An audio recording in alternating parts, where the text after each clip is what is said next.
Ladies and gentlemen, I try to talk a little bit about traditional knowledge and innovation in the higher education system, especially in the agriculture. In Europe, especially in our country, when we start to go to the school, we always refer that all the ancient Greeks and the Romans all knew about it, so we always refer for all the references. So this is actually came accumulation of agriculture knowledge from Cato the Elder up to the precision farming. You can see how different subject he used to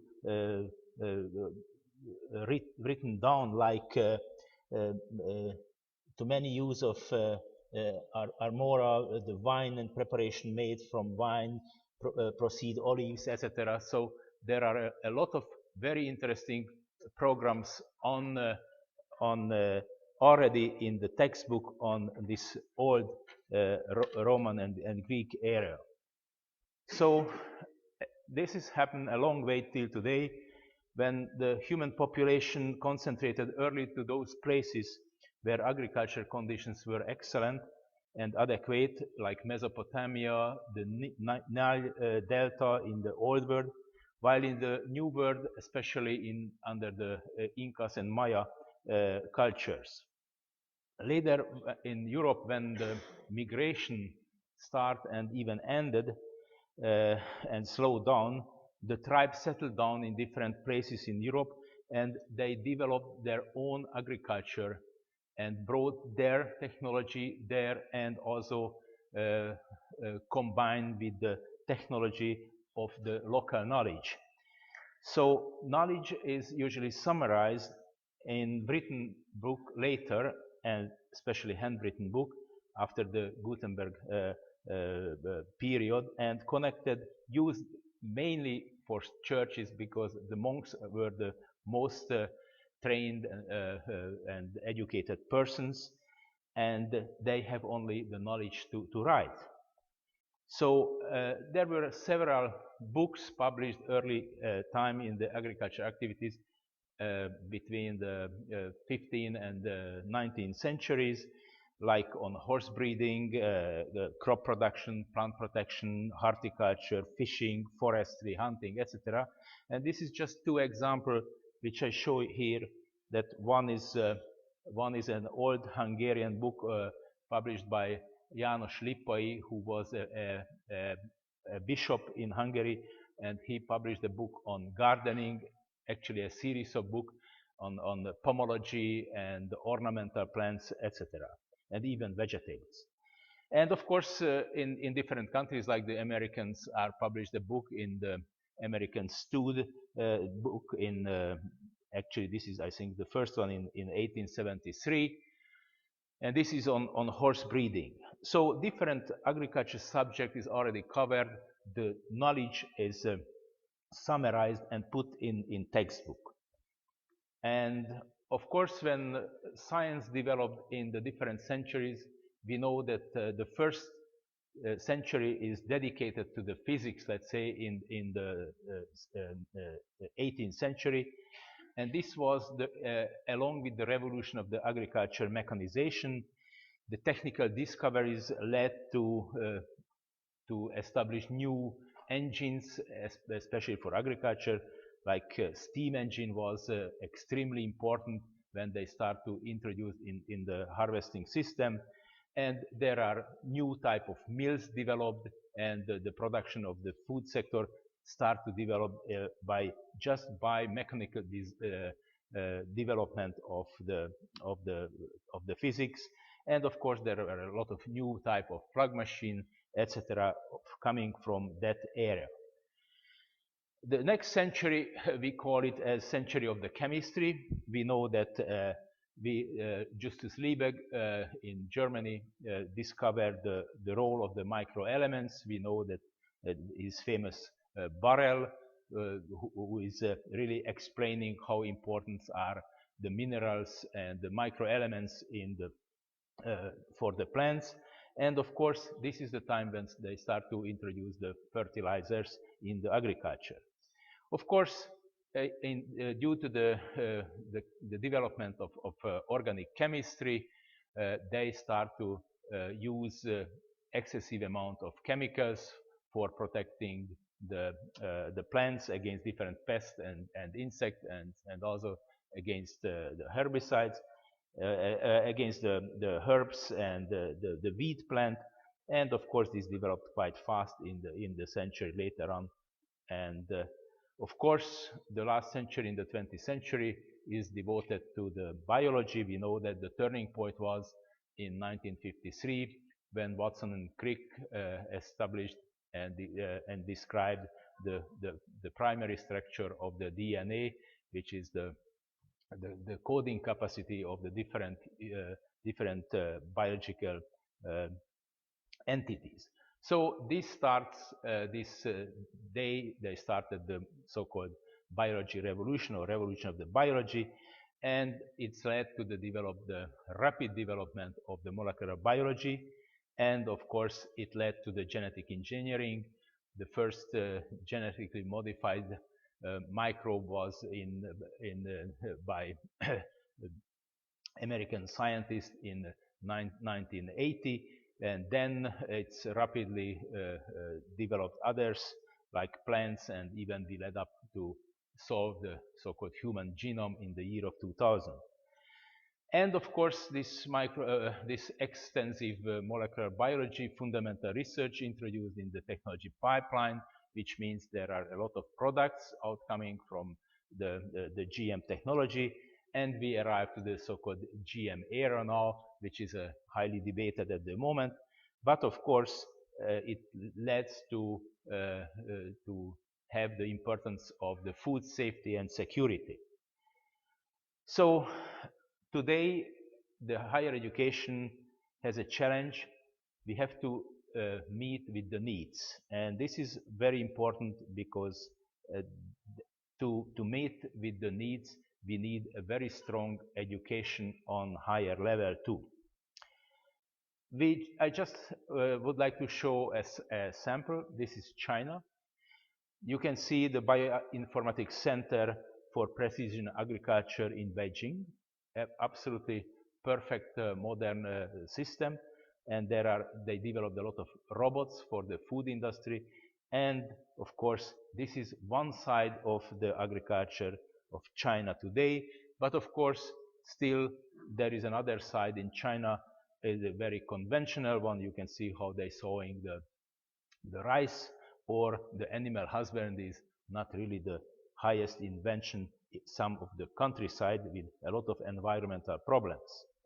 So this is a double face of agriculture, which of course exists in other countries, like in South Africa or other countries where you have very modern, innovative agriculture, and meantime you have very classical old technology or old agriculture programs and processes.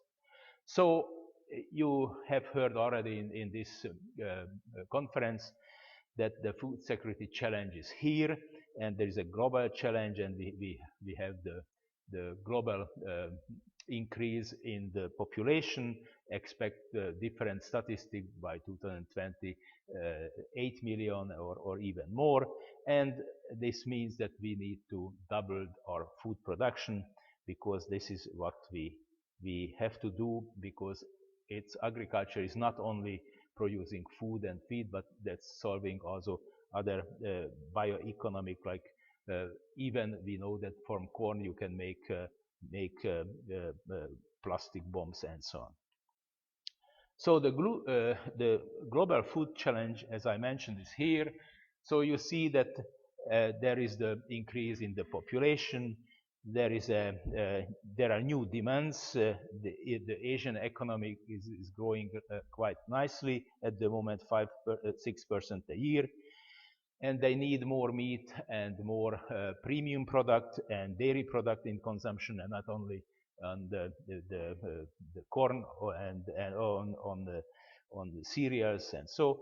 And of course, the biofuel expansion is also a change. It's a technical and industrial demand, and of course, the availability of the land, we know that it's shrinking. We had earlier 5% of the total area of the whole world is used for and good for as an arable land, but it's shrinking due to the industrialization. I will show one slide which is an alarming issue too. And of course, technology is developing. We had recently in the 60s, in the last century, the first green revolution, and we think that a second green revolution is needed to solve and to meet with the needs. And of course, we expect the climate change. We have some problem with the extremities, like even just recent news there were a huge rainfall and flood in Georgia, causing a lot of economic damage and problem in the cities.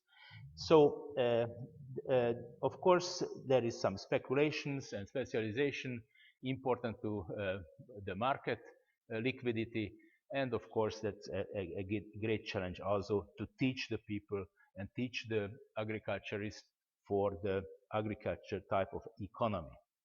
So we can respond for these challenges while just to increase the productivity. This is just that's physical water production, economical water productivity. We have to invest in the rainfed agriculture and irrigation to improve the productivity. Water productivity improvement is very important. We have to promote the food trade from water-rich, highly productive areas to water-scarce area. You just have to think that if you export 1 kilogram of corn seed, you are exporting 370 liters of water, because to produce 1 kilo of corn seed, it needs 370 liters to produce. So this is a very important issue, to think that if you are exporting plant material like corn seed, you are exporting water in an area where there are not enough water. So we have to also reduce the losses in the food chain. And on the water, I have to quote GFK, who thought that if anyone can solve the problems of water, it's worth for a Nobel Prize for the water as a scientist, and the other for peace as solved a real critical problem for the human mankind. This is which I mentioned, that this is a very alarming issue, that we are losing a lot of arable land in a period, 7-year period, 7 million hectares arable lost in China due to the industrialization. And this is unfortunately is still a trend. They would like to stop it, but meantime they have to produce more and more food, because their population growth is quite strong. Now they are totaling more than 1.3 billion Chinese inhabitants in China. So there are more pressure on the global market and local ecosystem to food supply for food needs, and the global food system will become even more globalized with trades and trade-offs between food provision and ecosystem quality will emerge. So to continue to rely on key producing regions and also the key crop and animal, whereas we have to try to solve these needs. We need more reliance on productivity growth, but land will inevitably expand with trade-offs to ecosystem quality. Has implications for biodiversity and the environment, and this is why we saw more and more agriculture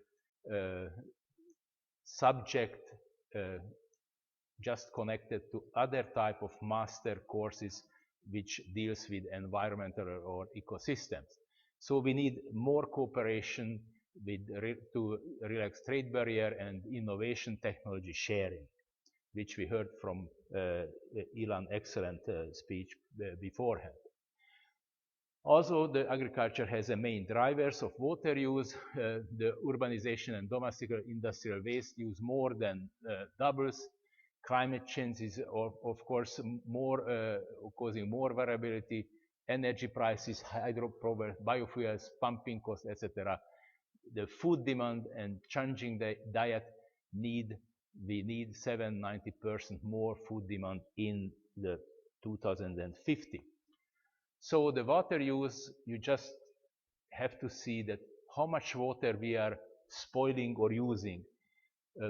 To produce 1 kilo wheat, it needs 500 to up to 4,000 liters of water, and just to compare, to produce biofuel, we need 1,000 to 3,500 liters per liter biofuel. And amazing that to produce one cotton t-shirt, it's need 2,000, 3,000 liters of water. So this means that we have to take care for the water and we have to utilize. And this is a very good invention which Elon showed us beforehand, that how you can really use efficiently the physics and the situation to save water for growing plants in a desert area in Israel or other part of the world. So this is the driving force of the higher education, and also which I just mentioned that we are era of the GM crop, and I just have to mention from Clive James' yearly publication. The last year he published the data on the GM area, global area, and you can see quite nicely that when it started in 1996, we produced only 1.6 million hectares of GM crop worldwide. Nowadays, it's totaled more than 184 million hectares, which is a reasonable increment. You see in dark green those countries who are using these technologies, and the yellow mark that they are not introducing this new technology, but they are some on the way. And of course, it is quite interesting to see that developing countries are more and more interested lately, because if you see the red lines, the developing countries' production on GM crops are exceeded the developed world, which may reflect that the developed world have enough food, while in the developing world need more and more food for consumption. So there are, of course, classical knowledge, which is this is the organic farming. That's the reincarnation of the French philosopher Rousseau idea that back to the nature, and this is which is manifesting in today's organic farming systems. Just some of the example how different scientific discipline developed in the last periods, like plant breeding. That started actually with the selection, then there were a drastic change after the Mendel's description of the trait heritages. Later, the discoveries of the chromosomes and the individual genes. There were methodological highlights when we have recognized the hybrid vigor and its introduction into the maize production. I'm sure all of you know that a land race of maize can produce 1.5 ton per hectare, and average corn hybrid can produce easily 10 tons. So you can realize that how powerful this technology. Of course, there are some other techniques like chemical and irrigation mutagenesis, and now, as I mentioned, genetic engineering, and even genetic engineering now overpassed by the new breeding techniques like the oligonucleotide directed mutagenesis, grafting GM scions to non-GM rootstock, the zinc finger technology, and even we are setting up the genome editing nowadays. And of course, the plant protection as another discipline developed quite well.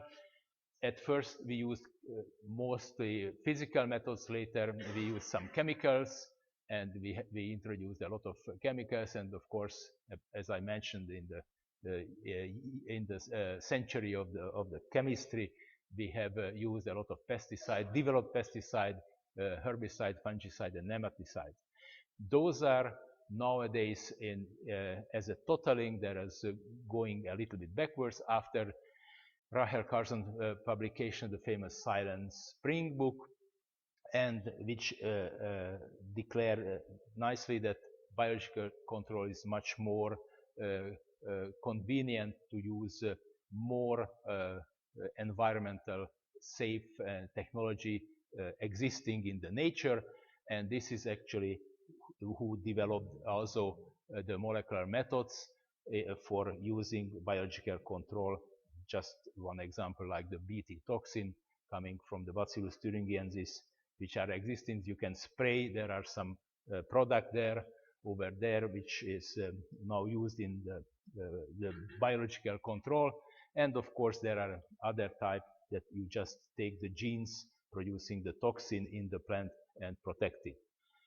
So this is, I have to mention that, of course, always there are some traditional knowledge which we can use, like in the traditional medicine in the higher education.